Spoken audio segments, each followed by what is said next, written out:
اور اس طرح کی چیزیں آ رہی ہوتی ہیں. جو کام کی چیزیں ہیں وہ پورے بیان بھی. دیکھو میری لینڈ میں میرا بیان ہوا, امریکہ میں اتنا خاندانی بیان تھا, لوگ اتنا خوش تھے, وہ بار بار مجھے دوبارہ بلا رہے ہیں, دوبارہ آؤ.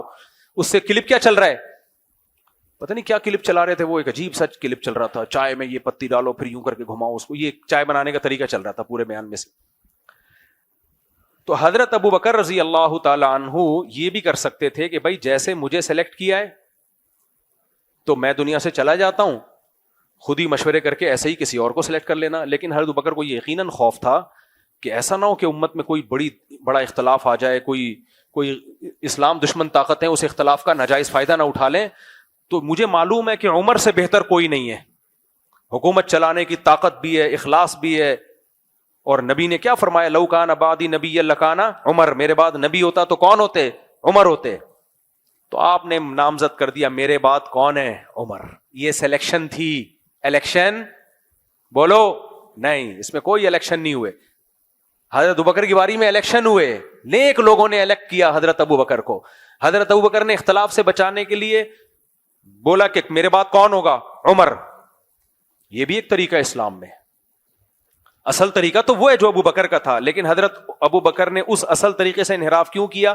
خطرہ تھا کہ اس میں فساد کا خطرہ ہے, ایسا نہ ہو کسی ایسے کو سلیکٹ کر لیا جائے جو حضرت عمر کے لیول کا نہ ہو. انہوں نے کہا میرے بعد یہی ہیں, یہی ہوں گے. حضرت عمر نے کیا کیا, حضرت عمر کو بھی یہ کر سکتے تھے کہ میں دنیا سے چلا جاؤں تو پھر دوبارہ سے جیسے ابو بکر کا انتخاب ہوا, لوگ جمع ہوں, نیک لوگ جمع ہو کے سلیکٹ کریں کسی کو. حضرت عمر نے سوچا نہیں, ان کو بھی خطرہ ہوگا, کوئی فساد نہ ہو جائے. اور یہ بھی نہیں حضرت عمر نے کیا کہ جیسے ابو بکر رضی اللہ عنہ نے کیا تھا میرے بعد عمر ہیں, تو حضرت عمر یہ بھی کر سکتے ہیں میرے بعد عثمان ہیں یا علی ہیں یا عبد الرحمن ابن عوف ہیں رضی اللہ عنہم. نہ انہوں نے کہا کہ 6 آدمیوں کی کمیٹی بنا دی کہ ان 6 میں سے ہوگا, کوئی بھی ہوگا ان 6 میں سے. اب ان 6 میں سے جس کو لوگ سیلیکٹ کر لیں, یعنی اتنا اوپن بھی نہیں رکھا کہ آپ جس کو چاہو رکھو, نہ ہوں گے انہی 6 میں سے. تو یہ 6 مل کے کریں گے جس کو بھی سلیکٹ کرنا ہے, اس میں لوگوں کی رائے بھی لیں گے.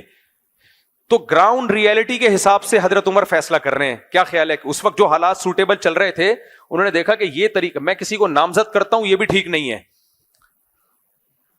اس میں کیا مصلحتیں تھی حضرت عمر کے سامنے, وہ حضرت عمر جانتے ہیں.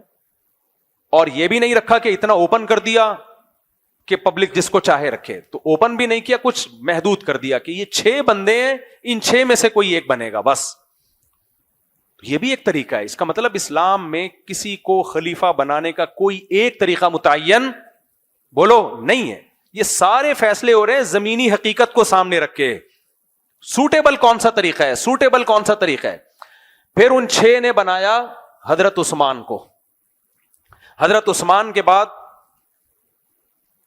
سب نے اتفاق کر لیا کس پر, حضرت علی پر. وہ باقی خلافت سے دستبردار ہو گئے, نہیں حضرت علی ہی ہیں اس کے یہ 4 طریقے تو ایسے تھے, یہ چاروں الگ الگ طریقے ہیں, یعنی ان میں 3 طریقے بالکل دوسرے سے کیا ہے ڈفرینٹ, لیکن ان میں ایک چیز کامن ہے. یہ دیکھا جا رہا ہے امت کا فائدہ کس میں زیادہ ہے, امت کا فائدہ کس میں زیادہ ہے, اس کو سامنے رکھ کے فیصلہ کیا جا رہا ہے. پھر کیا ہوا, چونکہ حضرت عثمان کو ظلماً قتل کیا گیا تھا, شہید کیا گیا تھا. حضرت معاویہ رضی اللہ تعالی عنہ حضرت عثمان کی قوم میں سے تھے.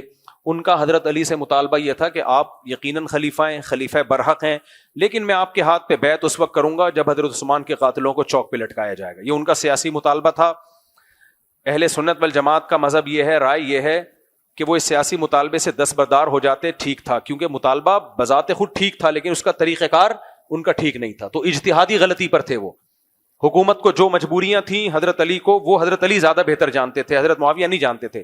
لیکن اتنا حضرت معاویہ کو ایک انتقام کی آگ بھڑک رہی تھی کہ, اور سیدہ عائشہ بھی حضرت معاویہ کے ساتھ تھی پہلی جنگ جمل میں. تو حضرت علی مجبور تھے کہ جب حضرت عثمان اپنا قتل نہیں بچا سکے اپنے آپ کو ان فسادیوں کے ہاتھوں, تو میں قاتلوں کو پکڑ کے کیسے لٹکا سکتا ہوں, یہ تو اور مدینہ میں سورش برپا ہو جائے گی.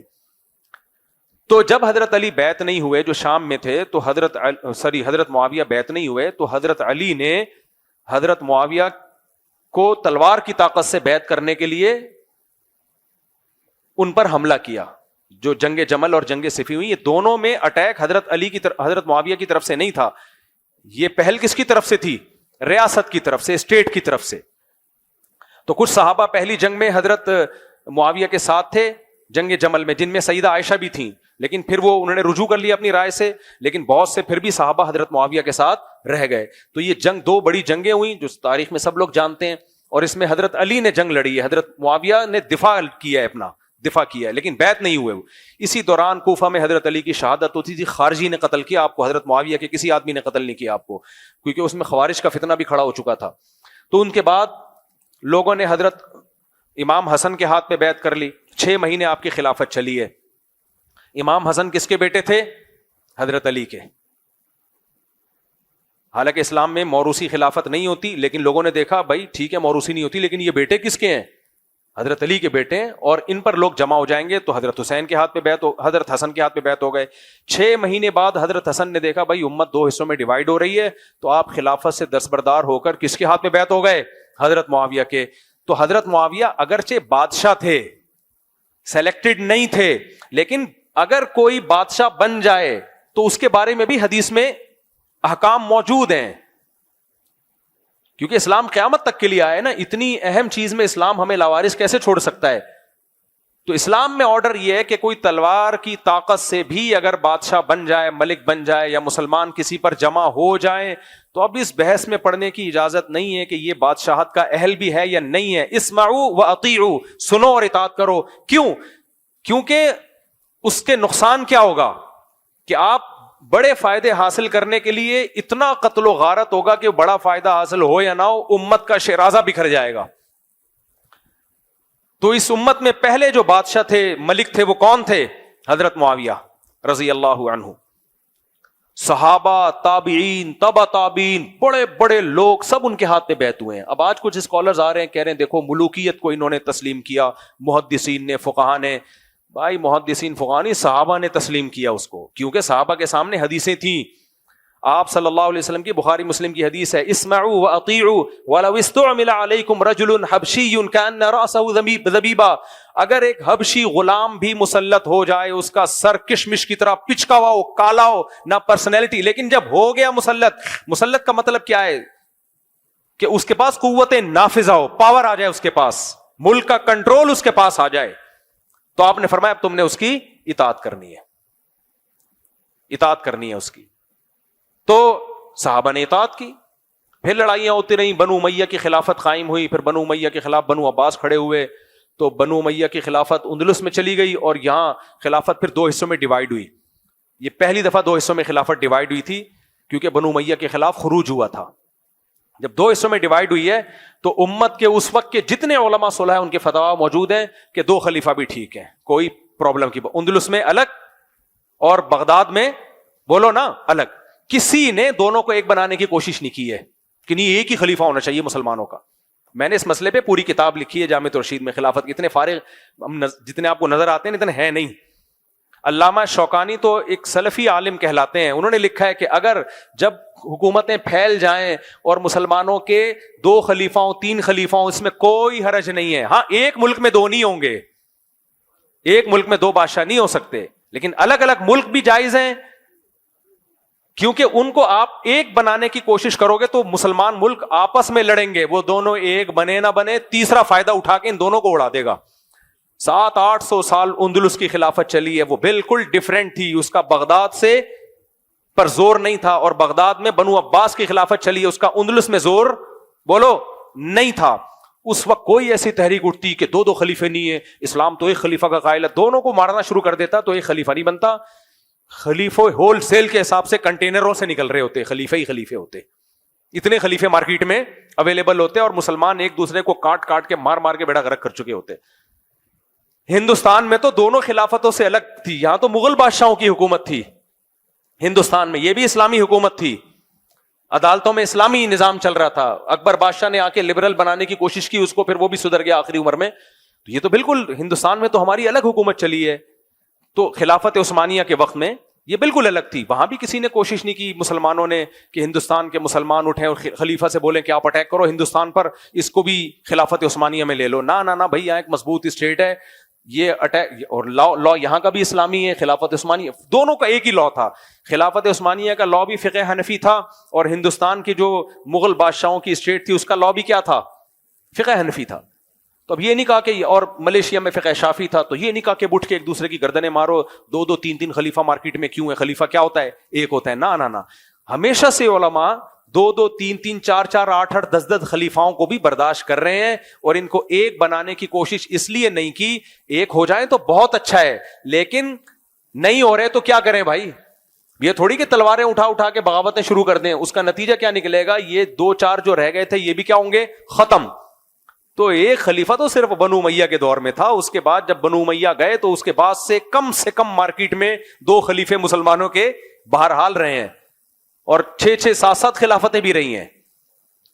تو اب کیا ہے, اب بھی لوگ اٹھتے ہیں کہ نہیں جی ایک خلیفہ ہونا چاہیے, اتنے اسلامی ملک, سعودی عرب میں الگ بادشاہ ہے, پاکستان میں الگ بادشاہ ہے. اول تو وہ کہتے ہیں یہ خلیفہ نہیں ہے, مانتا ہوں میں خلیفہ نہیں ہے, آپ اس کو مان لو کہ خلیفہ نہیں ہے, تو جو بھی ہے حاکم تو ہے نا, پاور تو ہے نا اس کے پاس, قوت ملک کی باغڈور تو ہے نا اس کے پاس. تو جس کے پاس بھی ملک کی باغڈور ہوگی اس کے بارے میں حدیث ہمیں کیا کہتی ہے, حدیث ہمیں کہتی ہے کہ جس کے ہاتھ میں بھی ملک کی باغڈور ہے, آپ اس نظام کے خلاف کھڑے ہوں, احتجاج کریں, نہیں علی المنکر کریں زبان سے. نبی صلی اللہ علیہ وسلم نے فرمایا سب سے بہترین جہاد ہے ظالم بادشاہ کے سامنے کلمہ حق کہنا, اس کے ہم خلاف نہیں ہیں, یہ کریں آپ. بنگلہ دیش میں پبلک اٹھی نا حکومت کے خلاف, احتجاج کیا, حکومت بدل دی, تو یہ کام آپ پاکستان میں بھی کریں, 100 دفعہ کریں. حدیث میں جس بغاوت سے منع کیا گیا وہ ہے تلوار کی طاقت سے, اسلحہ لے کے حکومت کے خلاف کھڑے ہونا. یہ اسلام میں اس کی اجازت نہیں ہے, کیونکہ آپ کے پاس کچھ بھی نہیں ہے لڑنے کے لیے. حکومت کے پاس بہت کچھ ہوتا ہے, تو سوائے فساد کے کچھ بھی حاصل نہیں ہوگا, قتل و غارت ہوگا, اور بالفرض آپ کو کامیابی مل بھی گئی تو ملک اتنا کمزور ہو چکا ہوگا, اس کمزوری کا اسلام دشمن قوتیں فائدہ اٹھائیں گی.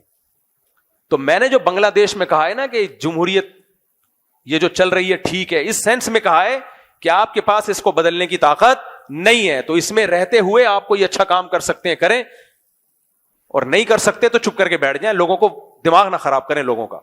اب بنگلہ دیش میں جو خلافت کی تحریک چلا رہے ہیں, الیکشن میں حصہ لے رہے ہیں, وہ میں نے کہا میرے بیان پہ تو انہوں نے اتنی پروپیگنڈا کیا ہے کہ مفتی صاحب نے خلافت کا انکار کر دیا اور جمہوریت کو پروموٹ کر رہے ہیں مفتی صاحب. یہ بہت زیادہ بنگلہ دیش میں میرے اس سوال کا جب میں نے جواب دیا نا, بہت زیادہ کلپ چلے بنا کے, یہ دیکھو خلافت کے منکر, خلافت کے منکر. میں نے ان لوگوں سے پوچھا یہ کون سی خلافت کی تحریک ہے, کہتے ہیں یہ الیکشن میں کھڑے ہوتے ہیں. میں نے کہا واہ, خود الیکشن میں کھڑے ہو رہے ہیں.